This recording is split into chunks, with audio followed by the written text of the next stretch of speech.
Apache tribes. The hot, dry desert area includes what is known as the Hopi, Navajo, and Apache tribes. The hot, dry desert area includes what is known as Arizona, New Mexico, southern Colorado, and northern Mexico. Colorado has valleys and pine forests. Southern Arizona and southern New Mexico have deserts filled with cactus. And the area that borders Arizona and California is a desert with the Colorado River running through it. The desert has many secrets. It holds hidden water in gullies or arroyos, which are hollows in the ground. The southwestern Indians use the water from the arroyos to irrigate the corn, beans, and squash. They built stone dams to protect the crops from flash floods. They taught other tribes, like the Apache and Navajo, some of their farming skills. Cotton grows wild in the desert. Cotton was a real treasure for the southwestern Indians. They wove cotton into cloth and made lightweight clothing to protect themselves from the sun, to protect their legs and feet from the rough land and sticker-filled grasses. They made sandals and boots from leather. Some of the desert land was hills with flat tops called mesas. The word mesa comes from the Spanish word table. The landscape looks like big tabletops. The southwestern people built many things with the abundant clay, stones, and straw material around them. Houses were made using clay and straw in a sun-dried brick form called adobe. Their houses were built in several layers, some as high as 8 stories. They used ladders to get from one level to the next. In the event of an attack, the ladders would be drawn up and the home became a fort. The Navajo sometimes lived in round houses made of brush or wood, and the Apache made teepees they called wickiups. The Apache and the Navajo had herds of sheep and often moved with them. The southwestern Indians were excellent craftsmen. They were known for their beautiful clay pottery, turquoise jewelry, decorative woolen rugs, and fine beadwork. They were resourceful, too. They made baskets, food, and clothing from desert plants like the yucca. The Hopi made dolls of wood or clay called kachinas.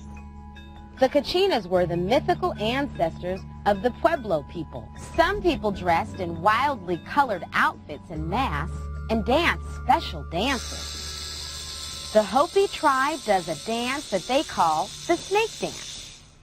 They dance in prayer to the rain gods to bring rain, to refresh the dry desert. Further south and west of the Great Plains, the land is mostly dry. It has rocky mesas, mountains, steep cliffs, and deep canyons. People of the Southwest.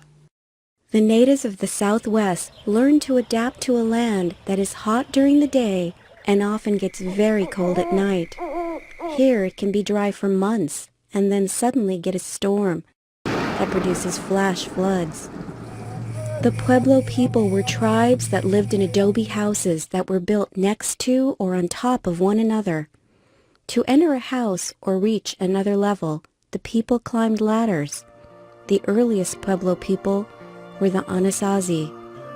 Signs of their culture date back as far as 500 AD. The Hopi and Zuni were considered Pueblo people also. The Hopi men worked in the fields and hunted, while the Hopi women prepared meals in large stoves made of adobe, which was dried clay. The Southwest was home to the Navajo as well as the Pueblo people. The Navajo did not live in villages. Instead, they built their homes in small, family-sized groups, miles apart from one another. Their houses were called hogans, which were cone-shaped houses built by covering a log frame with mud and or grass. When Spanish explorers came to this area, from 1500 to the 1600s, they brought sheep, and this changed the Navajo way of life. They used wool to make blankets and clothing. The sheep were a source of food as well. In the west was a region known as the California Intermountain region. Many tribes made their homes in this lush area. People of California. The native people of this large area were as diverse as the environments they lived in, from the forests and rivers near today's border between California and Oregon, to the sand, rock, and cactus trees of the high desert on the southern end of the state. The native peoples here lived very different lives. Far south, the Mojave people farmed for much of their food in this hot climate. With little grass available for basket making, they learned to make pots of clay for cooking and storing food. Further north and extending west to the coast, the Chumash tribe discovered a unique natural resource. Tar bubbled up from the ground in their area. They used the tar to seal the seams in their canoes. With waterproof canoes, they were able to travel long distances up and down the coastline to trade with other tribes. The Miwok and the Maidu lived in the rich valley and mountains in the center of California. Near the coast, their homes were covered with wood and sod. Inland, their houses resembled teepees, but their supporting poles were covered with bark. Their summer homes were covered for shade and open-sided to let out the heat. Each village had a large round building at the center where they held meetings. Deep indentations in the rock were made by women as they ground acorns for flour. The surrounding forests and rivers were rich with animals and fish for food. Leaves and grasses were abundant for their beautiful and functional baskets. The young people of the village played games similar to present-day soccer, lacrosse, and football.